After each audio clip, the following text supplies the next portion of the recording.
People often judge by appearance, never knowing the heart that hides beneath torn clothes. One cold evening, a woman lost something priceless, something no one would expect to see again. And the man who found it was someone society ignored every single day. What he chose to do would surprise everyone watching, but what she did afterward, no one saw coming. On the corner of Maple Street, near a small bakery and an old newspaper stand, sat a man named Samuel. He wore the same faded coat every day, its sleeves frayed and buttons missing. His shoes were worn out, so thin at the soles that rain crept in with every step. To most people, he was invisible. A man sitting on a cardboard sheet with a tin cup beside him was just part of the street they crossed without looking. Samuel hadn't always been this way. Years ago, he worked at a furniture shop, building tables and chairs with careful hands. But after the shop closed and his health began to fail, everything changed. With no family left and no savings, he slowly slipped through the cracks of the world. Days turned into nights, spent under bridges or outside shuttered stores. Some mornings, he woke up to stares filled with disgust. Other days, people dropped coins without eye contact as if he were a shadow. Yet Samuel's heart remained gentle. He greeted strangers with a nod. He thanked every person who spared even a coin.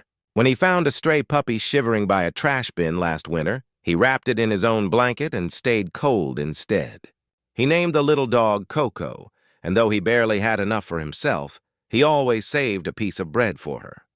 Every morning, Samuel sat outside the red brick bakery.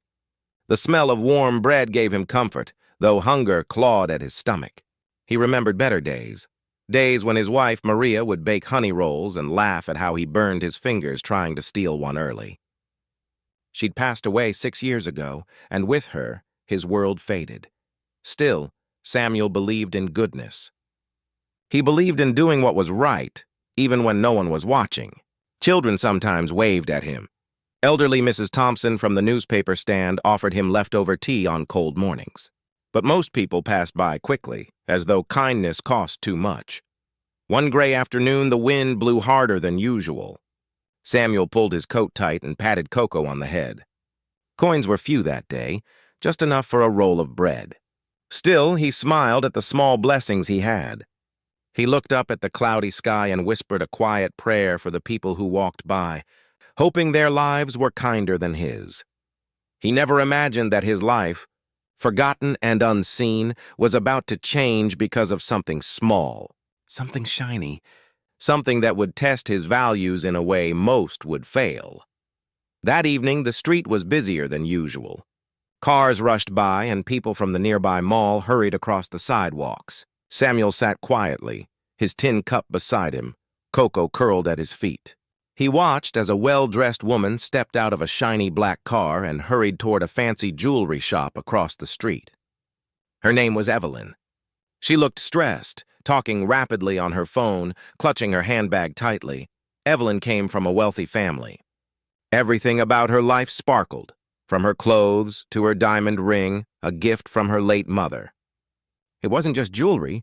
It held memories, love, and sentiment no money could replace. But Evelyn was always rushing, never slowing down, always chasing the next task. As she crossed the road, something slipped from her finger. She didn't notice the diamond ring fall onto the sidewalk near the gutter. She disappeared into a store, unaware of what she had lost. Minutes later, Samuel spotted something glimmering near his cardboard sheet. Curious, he picked it up gently. The diamond sat in a delicate gold band, catching even the dim evening light. Samuel's breath slowed. He had seen rings in shop windows, but never held one like this.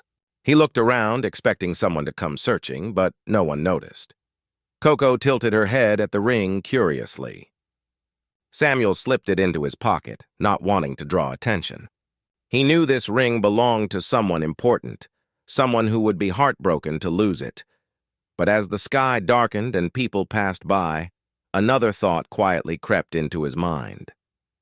That ring could buy food for weeks. It could pay for shelter, a doctor's visit, maybe even new clothes. For the first time in years, Samuel imagined sleeping in a warm bed, not worrying about rain or cold. He imagined Coco having a real home instead of a street corner. Yet as those thoughts whispered, louder memories stirred within him. Maria's voice, telling him that honesty is worth more than gold. The time he found a wallet at the bus stop years ago and returned it, even though he had nothing then, too. While he wrestled quietly with his thoughts, two teenage boys walked by. They noticed the ring in his hand earlier and started whispering. One of them approached and sneered, "Hey, old man, what you got there? Find something shiny? Bet it ain't yours." They laughed and walked away, but their tone stung. People always assumed the worst of him. Later, a businessman dropped a crumpled bill into Samuel's cup without looking at him. A woman walking her dog pulled her pet away from Coco with a look of disgust. The world kept reminding Samuel where he stood: invisible, judged, unwanted. As the night approached, Evelyn rushed out of the store in panic. She checked her bag, her pockets, retraced her steps. Her hands shook. Her diamond ring, her mother's memory, was gone. But she didn't look at Samuel. She scanned the street, ignoring him like everyone else. He watched her from afar, the ring heavy in his pocket, and his heart even heavier. The streetlights flickered on as the sky turned purple. Evelyn was pacing near her car, her eyes filled with worry. She searched the sidewalk again and again, growing more desperate by the minute. People passed without helping, some glancing briefly before minding their own business. Samuel stood up slowly, Coco trotting beside him. He hesitated, unsure if the woman would even listen. But the ring, warm now from being held in his palm, reminded him why he picked it up in the first place. He walked toward her carefully. "Excuse me, ma'am," he said softly. Evelyn didn't turn at first, assuming he was asking for change. When she finally glanced over, her expression was tight and impatient. I don't have anything right now," she muttered, looking past him. Samuel reached into his coat pocket and held out the ring in his open palm. For a moment, Evelyn froze. Her breath caught in her chest. She snatched the ring gently and stared at it, tears welling in her eyes. Where did you find this?" she whispered. "Near the sidewalk a little while ago," Samuel replied. "I thought someone might come looking." Evelyn stared at him, really looked at him, for the first time. His clothing, his worn hands, his tired face. Shame filled her eyes. You could have sold this," she said quietly. Samuel smiled faintly. "Some things aren't meant to be sold." Coco nudged Evelyn's leg, tail wagging. Evelyn knelt and stroked the little dog's head, tears streaming down her cheeks now. "This ring was my mother's," she said. "I thought I'd lost her all over again." Samuel nodded gently. "I'm glad you have it back." For a moment, they stood in silence. People nearby watched, surprised. A woman approached Evelyn, whispering, "Is everything okay?" Evelyn held up the ring and pointed to Samuel. "He found it and returned it." The woman blinked, clearly surprised. Others murmured. Some watched with astonishment. A security guard from a nearby store came closer, curious. Evelyn looked at Samuel again, her voice soft but steady. "What's your name?" "Samuel," he said.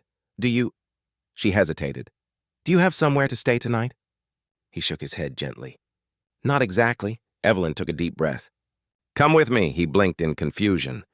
"Ma'am, I didn't return it for anything in return." "I know," she said. "That's why I want to help." She helped Samuel and Coco into her car. People watched with wide eyes as the shiny black car pulled away.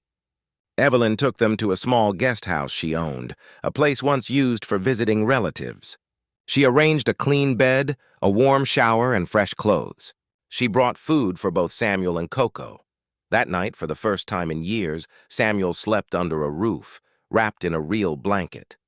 Coco curled up beside him on a soft pillow, dreaming. Evelyn sat in her living room, staring at the ring, thinking about the stranger who returned it with nothing to gain. The next morning, she made a decision that would change Samuel's life forever. Kindness doesn't come from wealth, it comes from the heart. One honest act can break years of judgment and silence. Sometimes, the people we overlook carry the greatest light within them. Samuel returned a ring, but received back dignity, shelter, and hope. And Evelyn learned that true riches are found in gratitude and compassion.